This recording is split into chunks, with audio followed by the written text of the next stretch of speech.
20 मार्च 2022 Italy. एक आदमी बोर्डो नाम की एक खूबसूरत जगह पर जॉग कर रहा था जब उसकी नजर पड़ी दो बड़े गार्बेज बैग्स पर। यूजुअली उन पहाड़ों में ऐसे कोई कचरा फेंकता नहीं है और वो दोनों बैग्स काफी बड़े थे और दूर से ऐसे लग रहा था जैसे उनके अंदर कुछ बहुत भारी सामान भरा है। वो आदमी उन गार्बेज बैग्स के पास गया और एक बैग को खोला तो उसमें उसे एक लड़की का कटा हुआ हाथ मिला।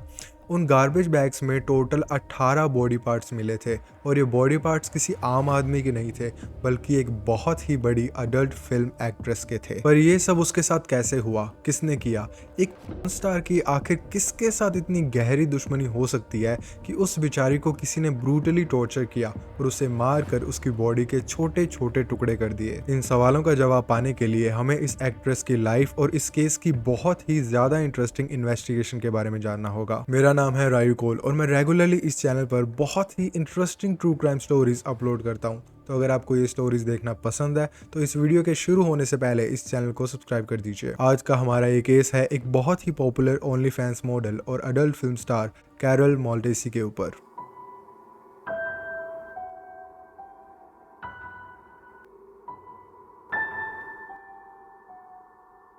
कैरल माल्टेसी एक 26 साल की लड़की थी जिसका जन्म 1995 इटली में हुआ था। जब कैरल एक बच्ची थी तो उसकी मॉम एंड डैड का डिवोर्स हो गया था और कैरल की माँ ने अकेले ही उसे पाला था। कैरल अपनी माँ से बहुत ज्यादा प्यार करती थी और वो समझती थी कि उसकी माँ के लिए अकेले उसकी परवरिश करना और उसे पढ़ाना लिखाना कितना ज्यादा मुश्किल रहा होगा। बचपन में मुश्किलों के बावजूद कैरल एक बहुत ही चेयरफुल लड़की थी। उसे डांसिंग, हॉर्स राइडिंग और ट्रैवलिंग का बहुत शौक था। उसे किताबों से बड़ा प्यार था और वो हमेशा नई नई लैंग्वेजेस सीखती रहती थी। उसकी ये चीयरफुल और बबली पर्सनैलिटी काफी लोगों को अट्रैक्ट करती। उसके बहुत सारे दोस्त थे और लोग उसे काफी पसंद करते थे। 2015 में कैरल एक टेक्निकल यूनिवर्सिटी में पढ़ रही थी जब उसे पता चला कि वो प्रेग्नेंट है। ये प्रेगनेंसी काफी अनएक्सपेक्टेड थी और कैरल उस समय सिर्फ 20 साल की थी। इस प्रेगनेंसी से उसकी पूरी जिंदगी बदल जाती और उसकी स्टडीज पर भी काफी फर्क पड़ता। पर उसने और उसके बॉयफ्रेंड ने हिम्मत दिखाई और डिसाइड किया कि वो ना सिर्फ इस बच्चे को जन्म देगी पर उसे पालेगी भी। And that is brave, that is commendable.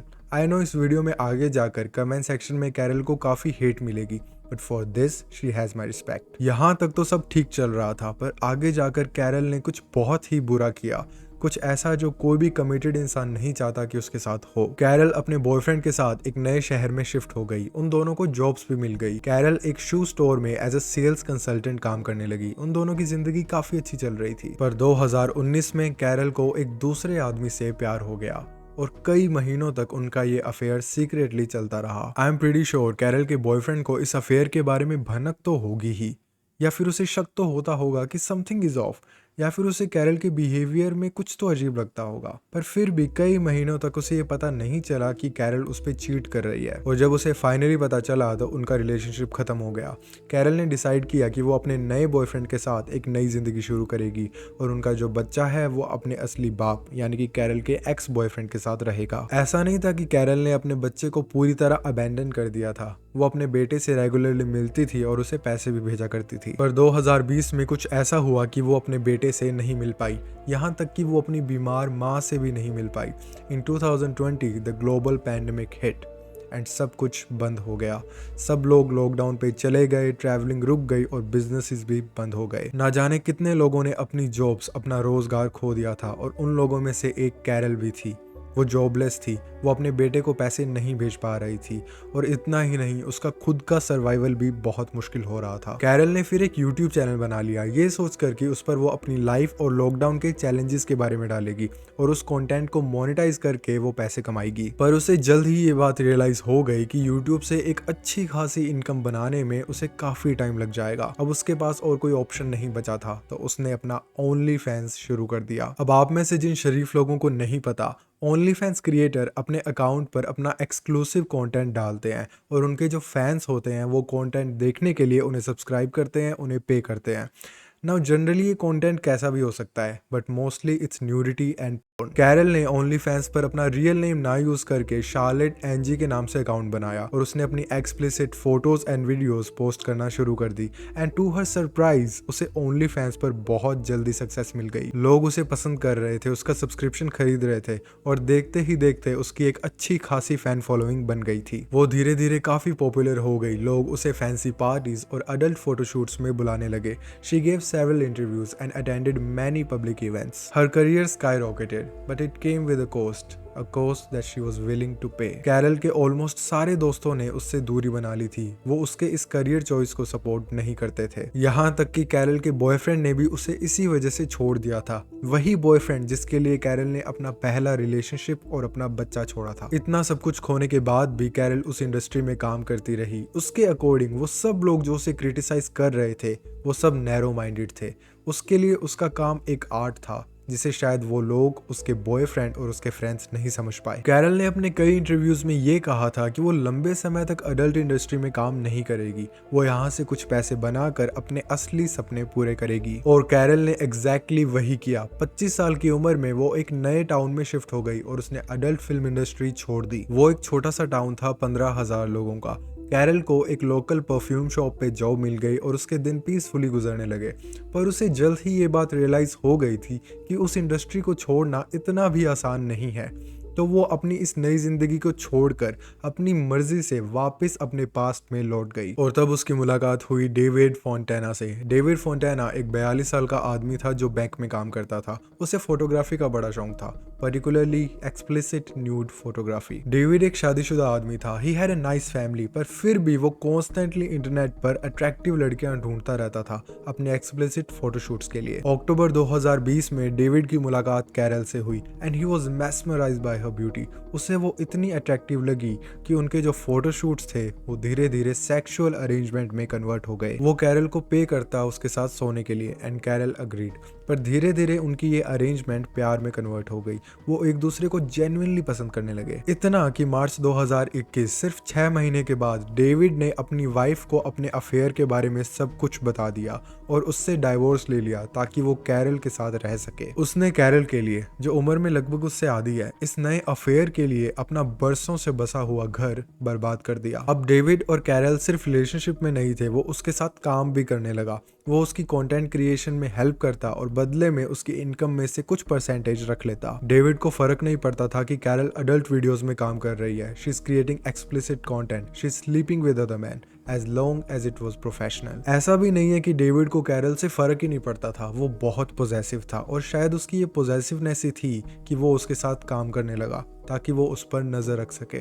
एक बार कैरल के एक्स बॉयफ्रेंड ने उससे दोबारा बात करने की कोशिश की और डेविड इतना जेलस हो गया कि उसने फोन पर उसे धमकियां दी और 2 बार उसकी कार भी तोड़ दी। कैरल के ओनली फैंस पर अब 30,000 से भी ज्यादा सब्सक्राइबर्स हो गए थे और रैपिडली बढ़ रहे थे। कैरल अब नॉर्मल कंटेंट के साथ साथ रिक्वेस्ट बेस्ड कंटेंट भी बनाने लग गई, जिसमें क्लाइंट कैरल को बताता कि उसे वीडियो में क्या करना है और कैरल एग्जैक्टली वही करती, जिसके लिए वो क्लाइंट उसे काफी अच्छा पैसा देता। कैरल ने अपने कंटेंट से अब काफी पैसे बना लिए थे, इतने कि वो इस इंडस्ट्री को क्विट कर सकती थी और अपने लॉन्ग टर्म गोल्स, अपने असली सपनों पर फोकस कर सकती थी। इन्हीं सब के बीच कैरल को अपने एक कोलीग से प्यार हो गया, सैल्वाटोर डाल्वे।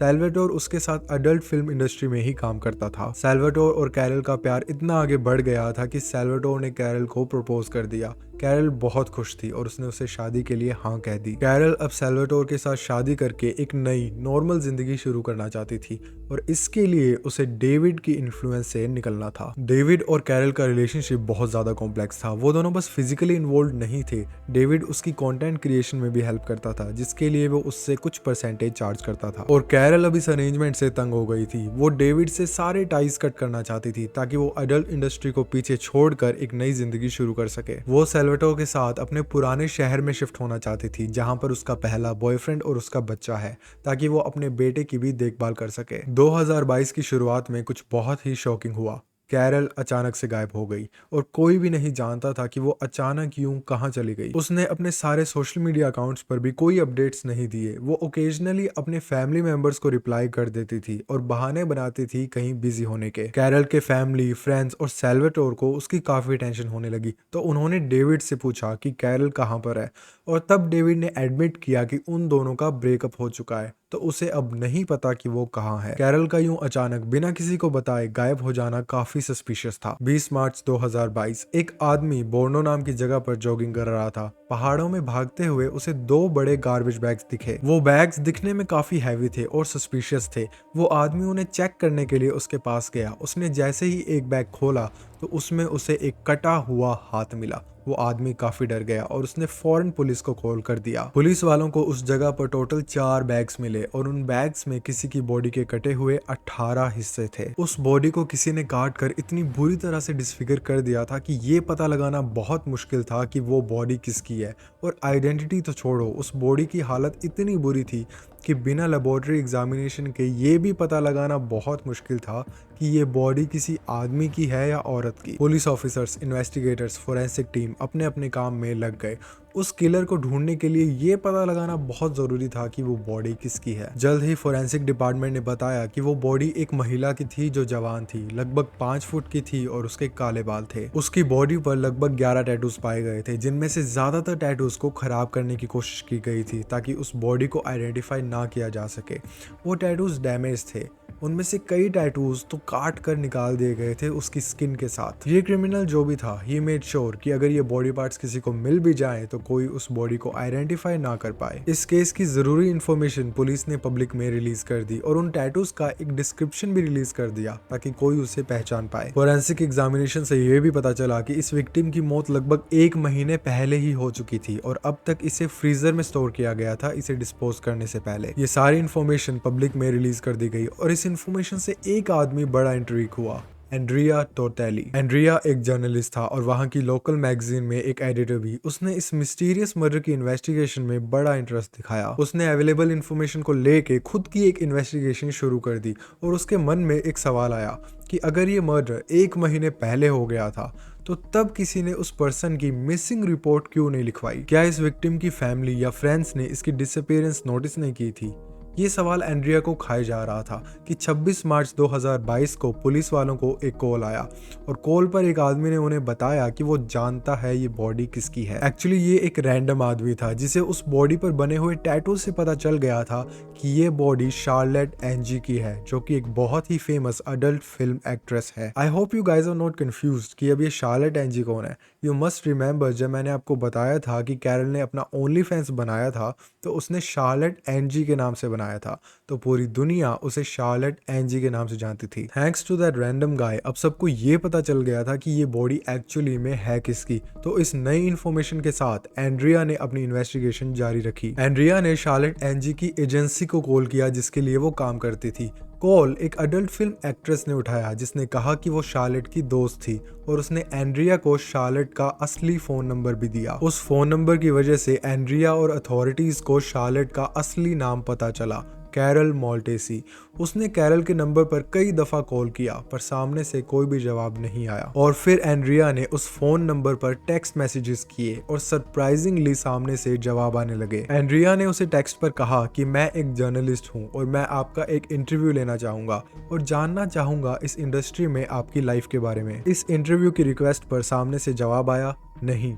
एंड्रिया ये समझ गया था कि ये कैरल नहीं है बल्कि उसका मर्डर है जो सबको उसके बिहाफ पर जवाब दे रहा है ताकि सबको ये लगे कि कैरल जिंदा है। एंड्रिया के बार बार परसुएट करने पर भी सामने वाले ने फोन पर बात नहीं की या अपना वॉइस नोट भी नहीं भेजा, तो एंड्रिया ने अपने टैक्टिक्स चेंज किए। एंड्रिया ने उस चैट पर लिखा कि अभी अभी एक बॉडी मिली है जिस पर सेम कैरल मोल्टेसी जैसे टैटूज है, तो वो बस ये कंफर्म करना चाहता है कि कैरल जिंदा है और ठीक है। सामने क्रिमिनल को शायद ये बात पता नहीं थी कि कैरल की बॉडी मिल चुकी है। वो हैरान हो गया। उसने कुछ देर और चैट पर बात की पर फिर वो वहां से गायब हो गया और फिर वापस नहीं आया। एंड्रिया को ये पक्का यकीन था कि उसने अभी अभी कैरल मोल्टेसी के मर्डरर से बात की है, तो 27 मार्च को उसने जो भी इंफॉर्मेशन कलेक्ट की थी वो उसने पुलिस को दे दी। एंड्रिया से फोन पर बात करने के बाद वो किलर बहुत डरा हुआ था। उसे पता था कि पुलिस इन्वेस्टिगेशन तेजी से चल रही है और जल्द ही उस तक पहुंचने वाली है। वो किलर घबरा गया और उसने डिसाइड किया कि वो जल्दी से जल्दी पुलिस स्टेशन जाकर कैरल की एक मिसिंग रिपोर्ट फाइल कर देगा ताकि किसी को उस पर शक ना हो। 27 मार्च डेविड फोंटेना और कैरल का फियोंसे सैल्वाटोर दोनों साथ में पुलिस स्टेशन आए कैरल की मिसिंग रिपोर्ट फाइल करवाने। डेविड और सैल्वाटोर, इन दोनों में से एक आदमी कैरल की मौत का जिम्मेदार था। पुलिस वालों ने इन दोनों को इंटेरोगेशन रूम में बुलाया और वो इंटेरोगेशन अगले दिन 4 बजे तक चली। 29 मार्च को पुलिस वालों ने पब्लिक में ये अनाउंस कर दिया कि उन्होंने एक आदमी को अरेस्ट किया है कैरल मॉल्टेसी के मर्डर की सस्पिशन में, और वो आदमी था डेविड फोंटेना। डेविड शुरुआत से ही काफी नर्वस था, वो बातों को घुमा रहा था। उसने कहा कि वो पिछले 2 साल से कैरल से नहीं मिला। ये तो सरासर झूठ है। अगर वो पिछले 2 साल से कैरल से नहीं मिला तो वो अब कैरल की बॉडी मिलने के बाद उसकी मिसिंग रिपोर्ट लिखाने क्यों आया। एंड में डेविड फाइनली पुलिस के प्रेशर से टूट गया और उसने अपना कन्फेशन दिया और बताया कि एक्चुअली में हुआ क्या था। डेविड के अकॉर्डिंग 11 जनवरी को वो और कैरल साथ में एक वीडियो शूट कर रहे थे एक फैन की रिक्वेस्ट पर। वो वीडियो काफी एक्सट्रीम थी, जिसमें उस फैन की रिक्वेस्ट थी कि कैरल के मुंह पर एक बैग रखा जाए, उसे बांधा जाए और उसका मुंह एक टेप से बंद कर दिया जाए। उस फैन की ये भी डिमांड थी कि वीडियो के अंदर कैरल को फिजिकली टॉर्चर किया जाए, उसे मारा जाए और उसके सर पर एक हथौड़ा मारा जाए। ऑफ कोर्स ज्यादा जोर से नहीं और शील्ड आए, दैट्स गिवन। मतलब बेसिकली डेविड को उसे टॉर्चर करना था इंटरकोर्स के दौरान और कैरल वॉलंटरली इस चीज का हिस्सा थी, तो उन्होंने वीडियो शुरू की। वीडियो की शूटिंग के दौरान डेविड ने कैरल के सर पर कई बार हथौड़े से मारा, उसे टॉर्चर किया, उसे पीटा, और वीडियो खत्म होने के बाद जब उसने उसके सर से वो पेपर बैग हटाया तो देखा कि कैरल तड़प रही है, वो ऑलमोस्ट मरने वाली है। डेविड उसे तड़पते हुए नहीं देख पाया तो उसने एक किचन नाइफ लिया और कैरल की जान ले ली, like a mercy killing. Carol के मर जाने के बाद उसने 3 महीने कैरल की बॉडी को रेफ्रिजरेट किया, उसके टुकड़े किए और फिर उसे फेंक दिया। डेविड की ये कहानी कहीं ना कहीं डिटेक्टिव्स को फेक लगी और डेविड बार बार अपनी टेस्टिमनी में इस कहानी की डिटेल्स को बदल रहा था। तो डिटेक्टिव्स ने उसकी टेस्टिमनी और एविडेंस को देखते हुए एक खुद की सॉलिड थ्योरी बनाई। जैसे कि हमें पता है कि कैरल अपने पुराने शहर अपने बेटे के पास शिफ्ट होना चाहती थी। वो इस अडल्ट फिल्म इंडस्ट्री को छोड़कर एक नॉर्मल जिंदगी जीना चाहती थी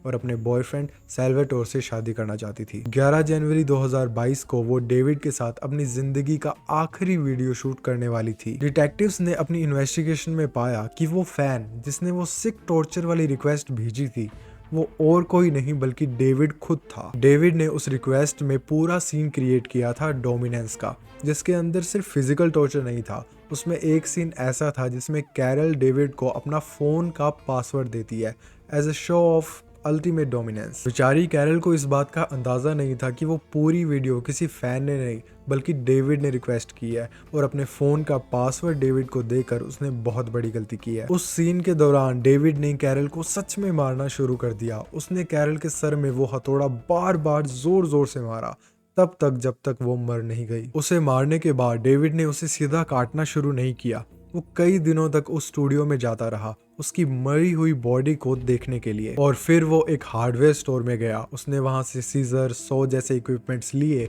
और फिर उसने कैरल की बॉडी को डिसमेंबर करके फ्रीज कर दिया। डेविड के पास कैरल के फोन का पासवर्ड तो था ही, तो वो ओकेजनली लोगों को रिप्लाई करता रहता ताकि सबको ये लगे कि कैरल जिंदा है। वो उसके क्रेडिट कार्ड से भी कभी कभी शॉपिंग कर लेता, ये इल्यूजन बनाए रखने के लिए। 24 नवंबर 2022 में इस केस की हियरिंग शुरू हुई। डेविड के लॉयर्स ने ये आर्ग्यू किया कि जो भी हुआ वो एक अनइंटेंशनल मर्डर था। वो दोनों तो बस उस क्लाइंट के ऑर्डर्स को फॉलो कर रहे थे और सिचुएशन हाथ से बाहर निकल गई। पर प्रोसिक्यूशन ने ये प्रूव कर दिया था कि वो रिक्वेस्ट एक्चुअली में डेविड ने खुद भेजी थी, मतलब उसने ये सब कुछ पहले से प्लान किया था। वो मर्डर, वो फोन का पासवर्ड, एवरीथिंग। प्रोसिक्यूशन का ये कहना था कि इस मर्डर की वजह जेलिसी या फिर ग्रीड है। कैरल उसे छोड़कर सैल्वाटोर से शादी कर रही थी और वो उस इंडस्ट्री को भी छोड़ रही थी, जिससे डेविड को भी काफी बड़ा लॉस होता क्योंकि वो उसके साथ काम कर रहा था। 12 जून 2023 को डेविड को उसका सेंटेंस सुनाया गया। उसे बस 30 साल का प्रिजन टाइम मिला, प्लस उसे कैरल के बेटे को, कैरल के पेरेंट्स को और कैरल के बेटे के पापा को भी कंपनसेशन देनी पड़ी। आई थिंक इस पूरे केस का MVP वो जर्नलिस्ट है। अगर एंड्रिया टोटेली इस केस में इंटरेस्ट नहीं दिखाता और अपनी इन्वेस्टिगेशन नहीं करता तो शायद ये केस कभी सॉल्व ना होता और कैरल मॉल्टेसी को शायद कभी जस्टिस नहीं मिलती। अगर ये वीडियो आपको इंटरेस्टिंग लगी तो प्लीज़ इसे लाइक एंड शेयर ज़रूर कीजिए और नीचे कमेंट सेक्शन में अपने ओपिनियन ज़रूर बताइए और मुझे इंस्टाग्राम पर फॉलो कीजिए। चैनल को सब्सक्राइब कीजिए। मैं आपसे मिलता हूँ अगली बार एक नए केस के साथ।